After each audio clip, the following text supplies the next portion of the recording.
जय हिंद दोस्तों। तो आज हम बात करेंगे कि आध्यात्मिक हो के मतलब कैसे हम आगे निकल सकते हैं सबसे। तो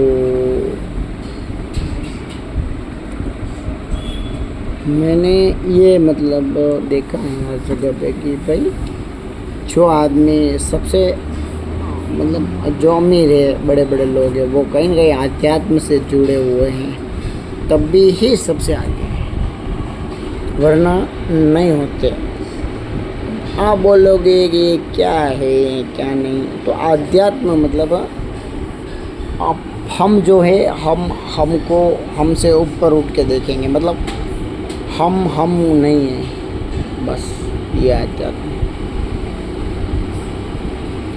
अगर आप जिस दिन ये देखना चालू करोगे ना, खुद को खुद से ऊपर होकर देखना, आपको पता चल जाएगा, आपको उसके बेनिफिट मिल जाएंगे।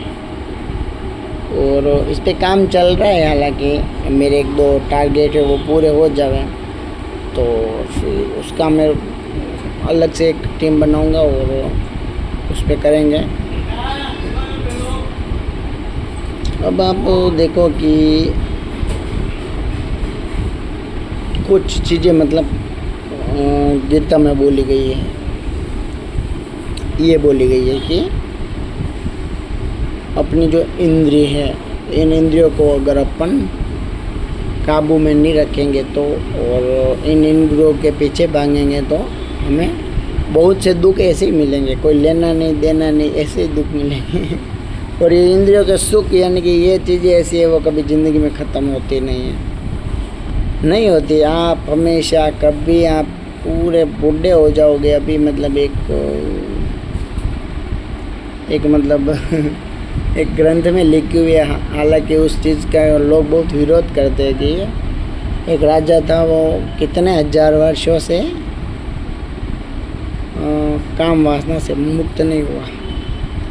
अब वो मूर्ख लोग उसको इस तरीके से उनको समझना था कि मतलब ये चीज़ ऐसी है कि इससे नहीं निकला जा सकता, इससे कभी मतलब वो समझना था उनको। वो नहीं देखना था कि वो उस तर्क से नहीं देखना था कि भाई 60,000 वर्ष कैसे हो गए, वो नहीं देखना था उनको। ये देखना था कि भाई ये रास्ता इतना लंबा है, इतना लंबा भी कोई आदमी गया था उस रास्ते पर इतने 1000 वर्ष, तब भी वो संतुष्ट नहीं हो पाया इस चीज़ से। तो हमें उस रास्ते पर इतना ध्यान करने की कोई ज़रूरत नहीं है, ये मतलब समझना था उसका, ये अर्थ था। मगर बताएंगे टाइम आने पर सबको मैं बताऊंगा वो क्या था उसका पूरा इंसिडेंट। तो ये तो मतलब आप अब हमें ये बता दीजिए कि आपको मतलब सुनने में जो कुछ आवाज़ें हैं उससे आप कभी संतुष्ट नहीं होंगे, आप खुशबू से कभी संतुष्ट नहीं होंगे, आप काम वासना से नहीं होंगे, आप मतलब बहुत चीज़ें ऐसी हैं जो अपनी की इंद्रियों के सुख है उनसे आप कभी आप स्वाद में मतलब खाने पीने में वो कभी सुनिए। तो ये जो चीज़ें हैं ना, ये अध्यात्म में बताई हुई है कि आप इनके पीछे खाली खोटे समय बर्बाद मत करो। आप इन पर समय बर्बाद कर रहे हो, उसका कोई मतलब नहीं। आप किसी रास्ते पर जा रहे हो, उसका मतलब ही नहीं है, वो रास्ता वहीं पर आ रहा है, तो आप क्यों उस पर जा रहे हो। इससे अच्छा है आप कि आप इन चीज़ों को मतलब छोड़ो मत, इन चीज़ों को छोड़ो मत, क्योंकि इनको छोड़ने से मतलब बहुत थोड़ा वो हो सकता है, इसलिए आप छोड़ो मत। मगर इनको ये मान के चलो कि ये चीज़ें कभी पूरी होने वाली नहीं है। तो आप इन चीज़ों पर इतना मतलब आपको पता है कि आप क्यों, आपके पास एक लिमिटेड टाइम है और आपको बोला है कि भाई आपको वहाँ पर जाना है, आपको जाना है अहमदाबाद, तो आप क्यों उल्टे रास्ते में जाकर फिर वापस आओगे, फिर वापस जाओगे, फिर वापस आओगे। आप सीधे अहमदाबाद चले जाओ ना। तो आपको आपके जीवन का जो लक्ष्य है कि भाई इतने पैसे कमाने, इतने पैसों के बाद इसको एफडी करवा के इतना आएगा, उससे मैं पुण्य करूँगा और उससे मैं जीवन चलाऊँगा। तो आप उस पर ध्यान दो। आप क्यों रोज़ जाओगे, बार में जाओगे, पियोगे, फिर कहीं गिरोगे, फिर लगेगी, फिर वापस आओगे, फिर वापस पियोगे। नहीं, आज पीना है, आज वो करना है, आज अच्छी चीज़ें खानी है, आज वो करना है। इन सब से आप रोज़ के रोज़ आप पी रहे हो, रोज़ के रोज़ आप स्वाद का वो कर रहे हो, रोज़ के रोज़ आप अच्छा सुन रहे हो, अच्छा अच्छा देखने के लिए जा रहे हो, अच्छा अच्छा महसूस करने के लिए जा रहे हो, मतलब इंद्रियों के सुख मना रहे हो आप रोज़ के रोज़, वो भी इतने इतने घंटे, 2-2 घंटे। तो इससे अच्छा है आप उसको छोड़ो और आप आपके लक्ष्य पर ध्यान दो। आप क्यों आप इन चीज़ों में पड़ रहे हो? आप जब तक मतलब इनसे आप संतुष्ट ही नहीं हो पाते हो तो क्यों आप इन चीज़ों में आपका समय खराब कर रहे हो? ये आपको लक्ष्य से भटका रही है। ये मतलब मोह, एक मतलब माया जाल है, मतलब इसमें आप मतलब निकल नहीं सकते हो आप।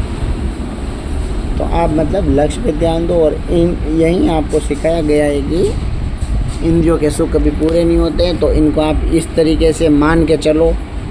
आप कहीं न कहीं संतुष्ट होना चाहते हो मगर आप नहीं हो सकते हो, क्योंकि वो बढ़ता ही जाता है। और अगर आप ये चीज़ समझ गए ना अभी, तो आप कुछ कर सकते हो, क्योंकि आपको पता चल गया है इनका रिज़ल्ट। ये रास्ता वो है जहाँ से चालू किया वहीं पर वापस आके रह रहा है, जहाँ से चालू किया वहीं पर आ गए। हमें जाना है अहमदाबाद, मगर हम इधर घूम रहे। कब जाएंगे अहमदाबाद? हम नहीं जाएंगे, जाएंगे तो भी बहुत धीरे जाएंगे। इससे अच्छा है कि इस पर चले ही नहीं।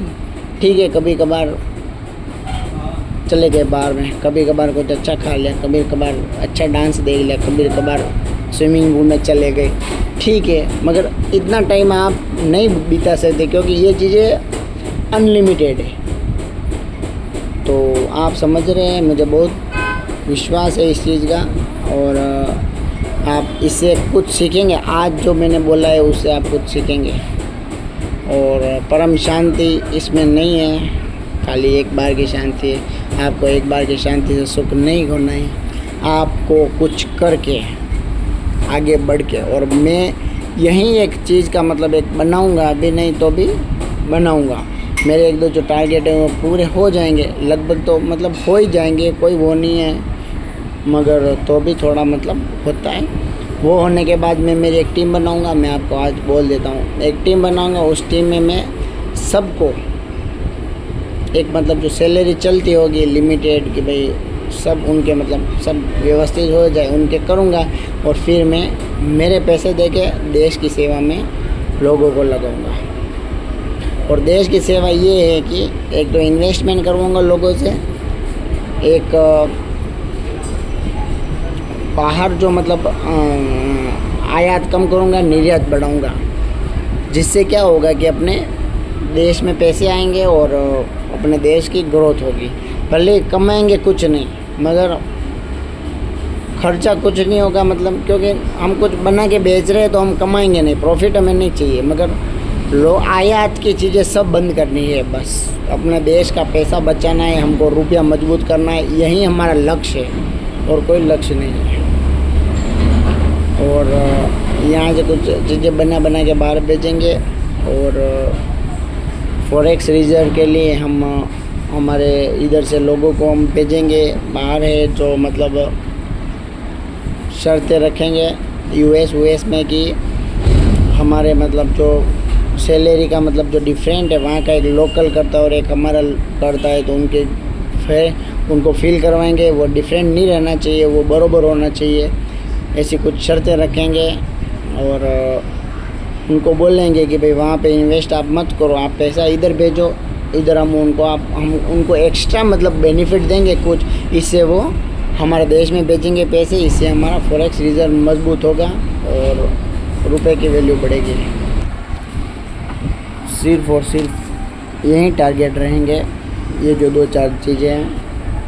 एक दिन मेरा देश आगे बढ़ेगा और यही आध्यात्मिक चीज़ें करके और पूरी दुनिया इन इंद्रियों के जाल से निकलेगी और अपना जीवन अच्छी जगह पे लगाएगी और आगे बढ़ेंगे। जीवन सबका साधारण हो जाएगा, धीरे धीरे सब आध्यात्मिक की तरफ चले जाएंगे। एक दिन ऐसा आएगा कि दुनिया में सबसे ज़्यादा हमारी गीता बिकेगी।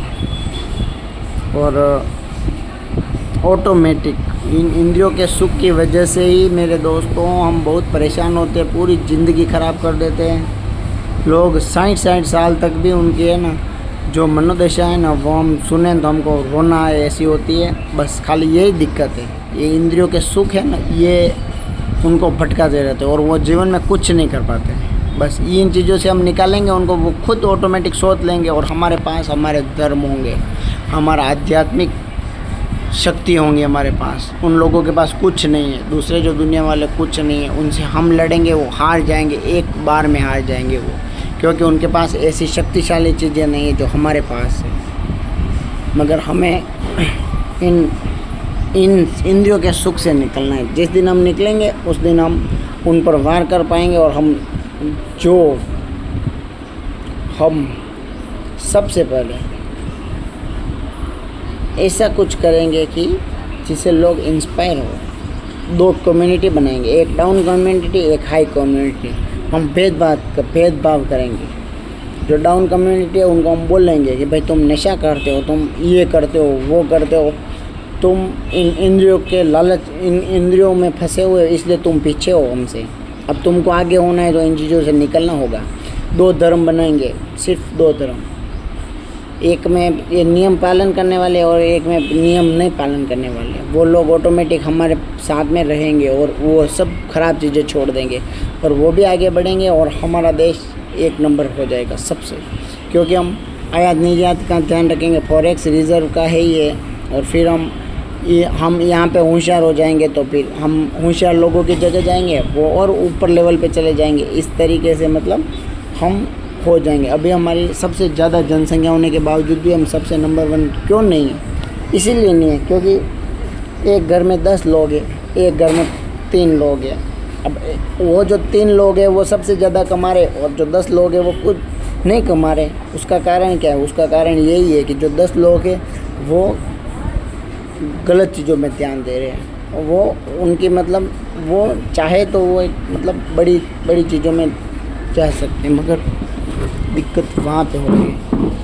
तो हम उनको जगाएंगे और ऐसी जगह पे उनको ले जाएंगे जहाँ पे उनकी ज़रूरत है और डिमांड है, और वो डिमांड और सप्लाई बरोबर होगी और वो आगे रहेंगे। मैं फिर से बोल रहा हूँ, मेरे देश का हर एक नागरिक के साथ अध्यात्म का पावर होगा। अध्यात्म का पावर का मतलब यही है कि वो 1 मिनट भी फालतू चीज़ों में बर्बाद नहीं करेगा। वो सीखने में, आगे बढ़ने में बर्बाद करेगा और इस दुनिया को पीछे रखेगा। और एक दिन मेरा भारत सबसे बड़ी इकोनॉमी बन जाएगा और सबसे ज़्यादा बिकने वाली किताब होगी भगवत गीता। वो मैं धर्म के लिए नहीं बोल रहा हूँ, मैं खुद कितनी बार बोल चुका हूँ। मैं एक नास्तिक टाइप का आदमी हूँ।